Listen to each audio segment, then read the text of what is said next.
Olá, me chamo Amanda Moraes, sou aluna da graduação da Biologia e vim falar um pouco sobre meu projeto de PIBIC, intitulado Yeast to Hybrid System para estudo de interação planta-patógena e imunidade inata. Eu fui orientada pelo professor Dr. Datsue Nagata e co-orientada pela mestre Catherine Kaufmann. Bem, a resposta imune vegetal é muito bem caracterizada como tendo duas camadas muito importantes, sendo a PTI e a ETI, similares às nossas imunidade inata e adaptativa, mas sem anticorpos, e elas atuam em vários processos celulares, como cascata de cálcio e de espécies reativas de oxigênio, trazendo uma resposta imune vegetal. Diferentemente das infecções de bactérias e fungos em plantas, as viroses são muito difíceis de serem controladas em campo, e por isso ter um entendimento maior das rotas de sinalização e de imunidade é importante para ter novas técnicas para combater essas doenças em campo. Nosso laboratório desenvolveu um clone infeccioso de Pepper Ring Spot Virus, que é um vírus de RNA senso positivo, bissegmentado, do gênero Tobravirus, e durante a fabricação desses clones, houve uma pequena mutação em ponto no gene da capa proteica, que levou à formação de 2 clones distintos com respostas, fenotípicas distintas na imunidade da planta, sendo que no clone 2 é observada uma infecção sistêmica, mas no clone 4 a infecção fica local, restrita aonde foi infiltrado, mostrando que há desencadeamento de uma resposta imune de hipersensibilidade bem forte no local. E isso faz com que esses clones sejam, ótimos candidatos para estudar, as rotas de sinalização de imunologia da planta. Tendo isso em vista, o objetivo desse trabalho de iniciação científica era utilizar as capas proteicas desses vírus num projeto de yeast hybrid system com as proteínas da planta hospedeira, para tentar identificar possíveis interações interessantes, mas as clonagens do início do projeto foram muito laboriosas e isso acabou atrasando muito a execução. Então, esse relatório vai focar nas técnicas de clonagem que foram utilizadas. Bem, foram utilizadas 3 técnicas, a primeira é o Gibson Assembly, ela consistiu na amplificação do vetor de clonagem pInter2B e dos insertos por PCR, e também a RCA foi utilizada na amplificação do vetor, e a clonagem foi feita por Gibson Assembly, que é um mix de enzimas, que ocorre em reação à temperatura constante. Isso foi transformado em células competentes de Escherichia coli e a seleção foi feita em meio LB com canamicina. A segunda técnica de clonagem foi a Gateway. O vetor utilizado foi o P-Donor 207, já diferente, e o mix de enzimas utilizado é o Gateway BP clonase 2, que atua de uma forma um pouco diferente por recombinação de sítios. E a seleção dos clones foi feita em meio LB com gentamicina, que já é outro marcador desse vetor específico.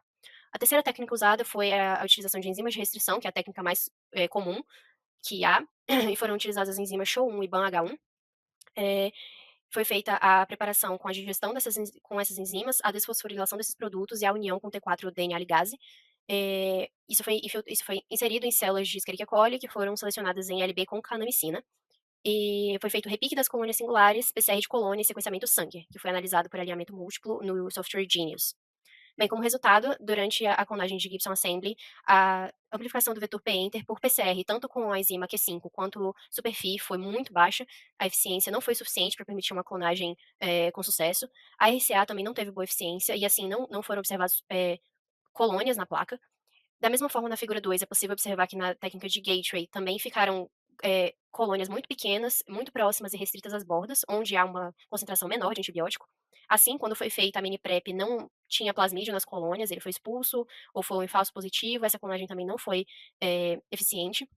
Mas já na figura 3 é possível ver a formação de colônias singulares em toda a placa, e o repique também teve um crescimento muito bom, que foi a técnica com enzimas de restrição.